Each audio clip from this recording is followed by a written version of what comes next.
o que levou um engenheiro aeronáutico formado pelo ITA a se tornar um instrutor de meditação e a empreender criando a Sociedade Vipassana.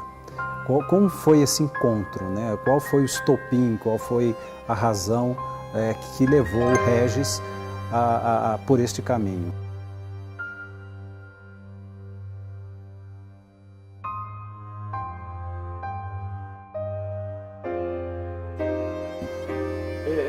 Eu sou sempre perguntado sobre isso e te confesso que eu não tenho uma resposta tão clara, porque foi um negócio que foi acontecendo meio automaticamente, né? Eu nesse mundo racional, de engenheiro, né, de lógica, chega um momento na vida, que isso há mais de 30 anos que eu pratico meditação, e começou enquanto eu estava numa função executiva numa grande empresa de eletrônica, uma empresa nacional importante na época.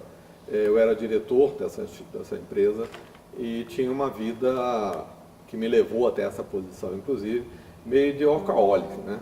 Eu trabalhava desesperado, sempre ali correndo atrás de prazo.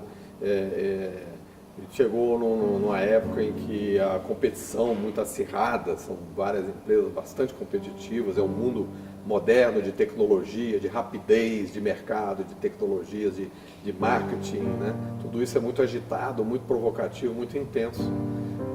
E obviamente você começa a entrar num estado de desgaste emocional em conviver com essa coisa. Eu já vinha assim de um histórico de vida, sendo muito obcecado pelo meu trabalho, e comecei a ter consequências físicas importantes. Eu comecei a ter grandes problemas de gastrite, de dor nas costas, de dor de cabeça com muita facilidade, desarranjos intestinais. Um dia eu tinha prisão de ventre, outro dia eu tinha diarreia.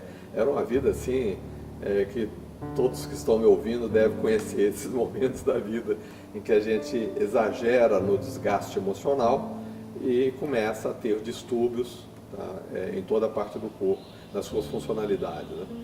E comigo não foi diferente. Tinha que tomar remédio para dormir, no dia seguinte tomava café à beça, porque ficava com sono demais, porque tinha tomado remédio para dormir, aí enchia a cara de café, aí vinha gastrite, é um inferno, certo? Esse processo todo. E não sei porquê, de repente caiu na mão alguma leitura, tá? Um dia eu estava fuçando na minha estante, tem umas coisas curiosas que esse eu acho que eu nunca contei, vou contar como novidade aí. Eu estava com uma pergunta na cabeça, você vem umas indagações, você já está com os filhos mais crescidos, eu já estava nessa função, ganhando bem, etc. Mas começam a surgir umas perguntas internas, né? Para onde que eu vou? Será que a vida... Eu já tinha passado por experiências religiosas diversas, estava vivenciando aí uma época mais agnóstica, né? Mas aquela pergunta interna, de inquietação interna, toda hora surgia, né?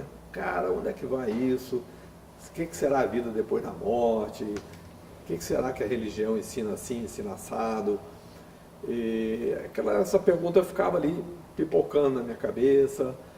Aí um dia eu olho na minha estante e eu estava com uma palavra específica repetindo muitas vezes na minha cabeça, que é transformação.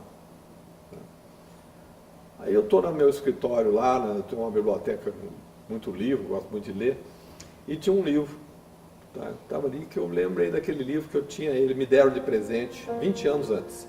Eu trabalhava na Paraíba, logo que eu me formei, eu fui para Campina Grande, e lá me deram, estava a data lá no livro, Regis, 1967. Eu fui ver isso 20 anos depois.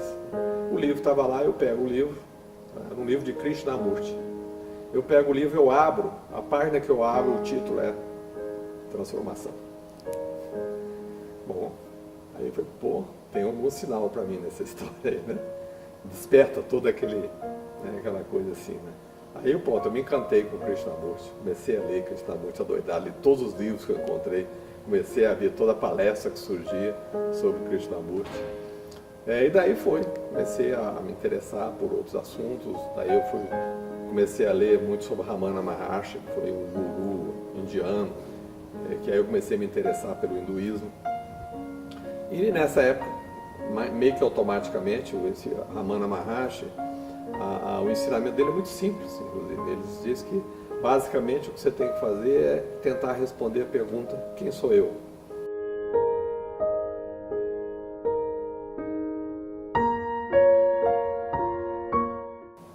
Sente para meditar. Ele não explicava nada sobre meditação. Você senta aí e fique se perguntando, né, quem sou eu? Busca isso. Ele escreveu muito pouco, inclusive. Teve um autor no inglês que escreveu o livro a Índia Secreta. Esse cara chama Paul Brunton. Ele foi lá fazer uma entrevista com o Ramana Maharshi, que ele estava entrevistando os grandes gurus da época na Índia. E ele foi lá entrevistar o Ramana Maharshi e se encantou com o Ramana Maharshi. Ficou lá. Ele ficou morando lá, inclusive, muitos meses, anos depois. E ele que mais escreveu sobre Ramana Maharshi. E aí fui eu atrás dos livros, todos os livros do Paul Brunton sobre Ramana Maharshi. E daí foi meditação em cima de meditação. E com isso eu percebi que esse processo de me conhecer, tá, ainda meio pragmaticamente, intuitivamente, porque eu não tinha uma ordenação desse aprendizado, era uma coisa assim de autodidatismo, e sem ter alguém que me ensinasse direito, era meio um autoaprendizado, né? Eu não participava de nenhum grupo nem nada. Comecei com um grupo em São Paulo, por acaso também, surgiu esse grupo absolutamente por acaso, que se interessou por Ramana, nós começamos a discutir juntos e praticar meditação juntos,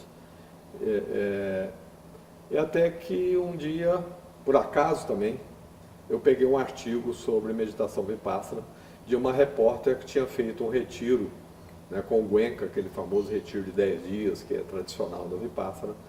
E aí eu fiquei empolgado com a história, fui eu fazer o retiro de 10 dias lá do Goenka. Isso aí tem uns 15 anos mais ou menos. Bom, aí eu me empolguei com a Vipassana, vi que, por que eu me empolguei com a Vipassana? Que é a grande coisa do ensinamento do Buda.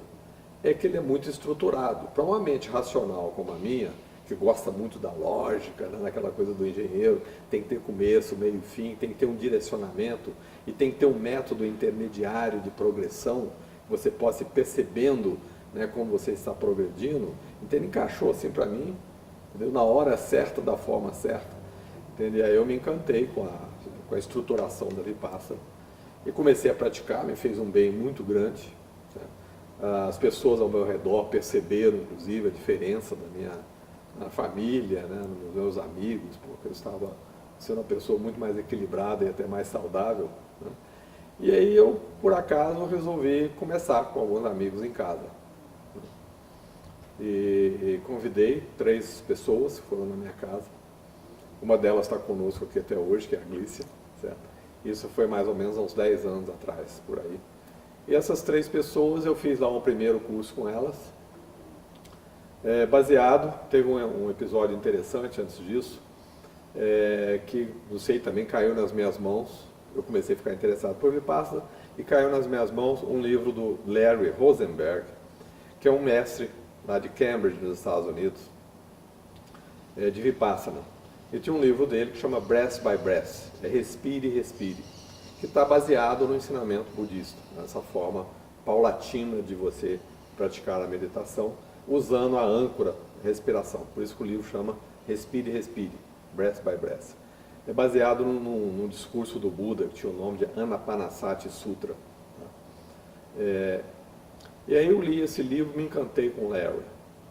Aí eu abro o site dele, ia ter um retiro daí uns 15 dias mais ou menos, ia ter era um retiro de 2 dias só, no centro dele, tá? Lá em Cambridge, que se chama Cambridge Insight Meditation Center.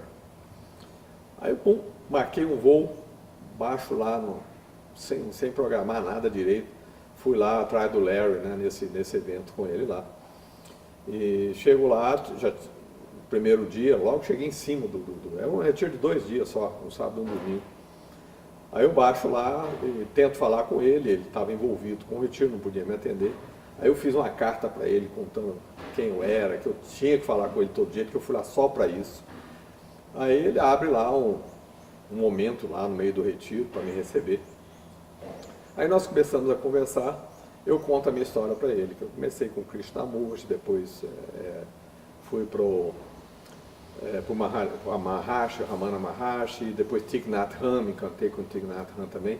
Ele falou, pois essa é a minha história. Eu também comecei com Krishnamurti, depois eu fui para Ramana Maharshi, depois eu fui para Thich Nhat Hanh. Eu tive uma vantagem sobre você, é que eu convivi com os três. Com os três não, com os dois, o Ramana é mais antigo. Ele conviveu com Krishnamurti e conviveu com Thich Nhat Hanh lá nos Estados Unidos. Eu falei, caramba! Ele abandonou o retiro, deixou todo mundo lá sozinho, com o auxiliar dele conduzindo o retiro, ficou 2 horas comigo, entendeu? Lá fora do retiro. E tudo que eu queria dele era como que eu posso transmitir isso para mais pessoas. Ele me deu todo o apoio, falou, cara, você tem tudo, você tem uma história, vai em frente, não tenha medo, entendeu? Me deu um enorme de um incentivo. Tá? Daí eu volto lá, mais um monte de livro que ele me deu lá, que tudo, entendeu? Ele queria que eu ficasse lá para ser aluno dele, entendeu? Para formar com ele lá como instrutor. Eu falei, bom, não tem jeito, eu tenho minha vida no Brasil e tal. E aí, então foi por aí, eu criei coragem, comecei a convidar umas pessoas para ir lá em casa e estruturei o primeiro curso que eu fiz exatamente em cima do livro dele. Eu peguei o livro dele, montei ali a estrutura do curso. Incluí um pouco de neurociência já nesse primeiro curso, porque aí vem meu lado científico, né, de engenheiro. Comecei a estudar muito neurociência, o cérebro, o funcionamento do cérebro, etc. E o efeito da meditação nessa história toda. E foi isso. Isso é a história, começou assim, certo? Com uma série de coincidências e o universo conspirando a favor e deu tudo certo.